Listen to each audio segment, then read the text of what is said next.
Sure, Gabe. Thanks, Caroline. With regards to the Supreme Court ruling on the Alien Enemies Act, you're right, it was a win for the administration, but the justices also said that deportees are entitled to due process. Does the administration agree with that? That's not quite true, Gabe. They said that they are entitled to a habeas petition, and we are going to continue to comply with the law, and we are wholly confident that every single person that has been deported under the Alien Enemies Act, every person that will continue to be deported under the Alien Enemies Act qualifies for that deportation. NBC News is reporting that the administration is considering drone strikes on drug cartels in Mexico. We're citing several officials. This morning, Mexico's president was asked about that, and she said that we reject any of those actions. Your response? I saw that reporting. I don't want to confirm it from this podium. I don't want to comment on it because I'm not sure, but I would defer you to the National Security Council. So you haven't confirmed the report, but with Mexico's president saying that she rejects any of that, what would your response be? How is the relationship then between Mexico's president and the White House right now over targeting drug cartels? Well, first of all, the relationship between President Sheinbaum and President Trump is quite good, and I think both world leaders would tell you that. The president has been engaged directly with President Sheinbaum on a number of different topics, particularly when it comes to clamping down on the Mexican drug cartels, on clamping down on illegal immigration, human trafficking, drug trafficking through our southern border. She's taken significant steps towards doing that, but as for that specific report, again, I'm not going to comment. Last night, the Supreme Court delivered a massive legal victory to the Trump administration and allowed us to continue removing foreign terrorist invaders under the Alien Enemies Act. This was a smackdown to a rogue left-wing, low-level district court judge who have relentlessly tried to stop President Trump from using his core constitutional powers as head of the executive branch and as commander-in-chief.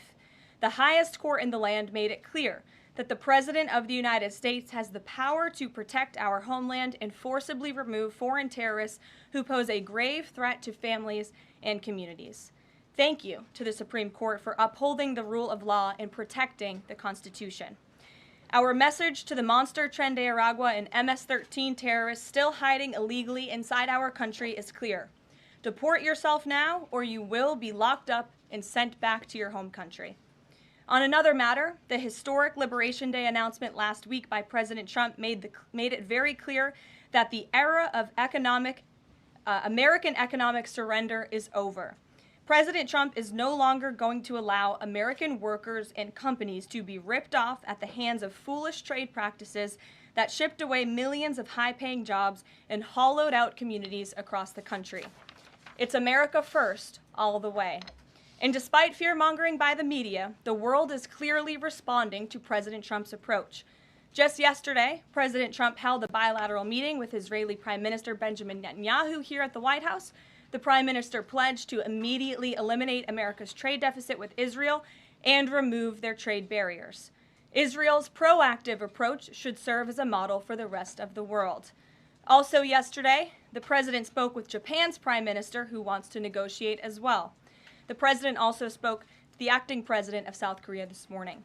He has tasked Secretary Bessent and U.S. Trade Representative Jamieson Greer to lead these talks.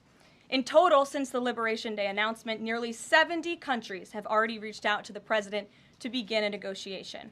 Countries are falling over themselves to reform their unfair trade practices and free open their markets to our country. Why? Because these countries greatly respect President Trump in the sheer power of the American market. These countries realize they've gotten filthy rich over the past few decades by imposing substantial tariffs on American-made products and ridiculous non-monetary barriers to block out American industry. The jig is up. Past American presidents sat by and let this happen, but President Trump stood up for our country, and he is saying no more. The president's message has been simple and consistent from the beginning. To countries around the world, bring us your best offers, and he will listen. Deals will only be made if they benefit American workers and address our nation's crippling trade deficits. America does not need other countries as much as other countries need us, and President Trump knows this. He's going to use the leverage of our markets and our country to the advantage of the people he was sworn in to represent. On the other hand, countries like China, who have chosen to retaliate and try to double down on their mistreatment of American workers, are making a mistake. President Trump has a spine of steel, and he will not break, and America will not break under his leadership. He is guided by a firm belief that America must be able to produce essential goods for our own people and export them to the rest of the world. A strong America cannot be solely dependent on foreign countries for our food, medicines, and critical minerals. And America must always maintain a robust defense supply chain. Reprioritizing and strengthening our manufacturing industry are essential national and economic security issues of the utmost importance to President Trump. By focusing on supercharging the onshoring of American manufacturing, the president is already delivering on his promise to usher in an economic golden age for our country. Just look at Friday's jobs report, which smashed expectations for the second straight month. The American economy added 228,000 jobs, nearly 100,000 more jobs than economists predicted, and the fourth highest month for private payroll growth in the past 2 years. There was also a sharp increase in transportation, construction, and warehousing employment. And in just 11 weeks, President Trump has secured more than $1.5 trillion in private sector investment. This is $500 billion more than Joe Biden secured in his entire term. This record-breaking private sector investment will create roughly 350,000 American jobs and counting. If you add up all of the investment pledges from foreign governments, President Trump has secured an incredible $5 trillion in total investments already.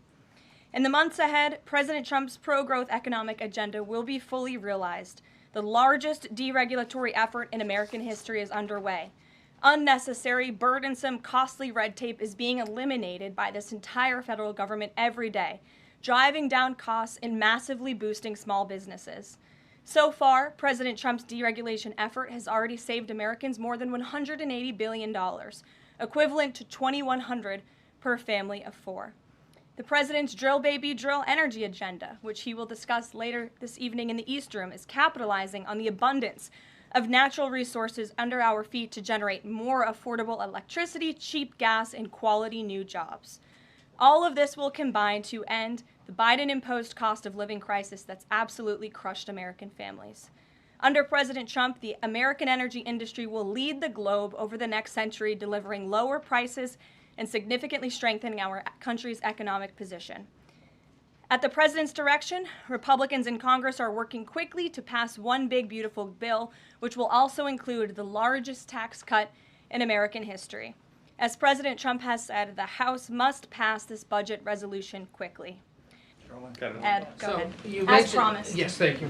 You mentioned the 70 countries or so.